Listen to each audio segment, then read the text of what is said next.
Ananda Peris est parti à la pêche bien avant le lever du soleil dans la baie de Trincomalee. Mais son équipage a eu un très mauvais début de journée avec une douzaine d'autres bateaux dans les mêmes eaux. Après 30 ans de guerre civile, les pêcheurs ont enfin pu reprendre la mer avec l'espoir de pouvoir à nouveau gagner leur vie ainsi. Depuis la défaite des rebelles tamouls en 2009, les restrictions sur la pêche ont peu à peu été levées sur l'une des zones les plus fertiles des océans de la planète. Et pourtant, de nouveaux problèmes sont vite venus remplacer les anciens.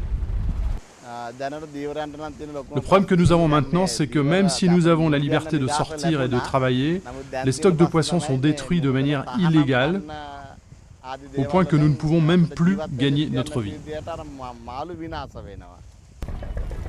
Les petits pêcheurs accusent les grosses entreprises de pêche d'utiliser de la dynamite et d'autres formes interdites de pêche pour monopoliser le marché. Quand les pêcheurs comme Ananda Peris partent en mer, il n'y a quasiment plus rien à ramasser. Ces hommes se souviennent pourtant de rentrer avec 1 tonne de poissons.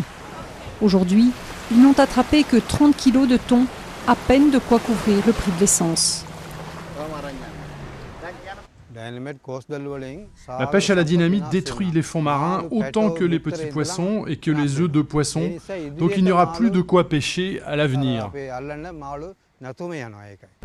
C'est la marine du Sri Lanka qui a la charge de surveiller ces eaux. Mais même le gouvernement reconnaît qu'à cause de la corruption, les coupables ne sont ni poursuivis ni arrêtés. Il y a des officiers de marine à certains endroits qui sont liés aux grandes entreprises de pêche, vous comprenez? Donc, ils ne prennent pas de mesures. Ayant survécu à 30 ans de guerre civile, Ananda Peris se dit qu'il devrait bien pouvoir survivre à la paix en attendant des mesures contre la pêche illégale.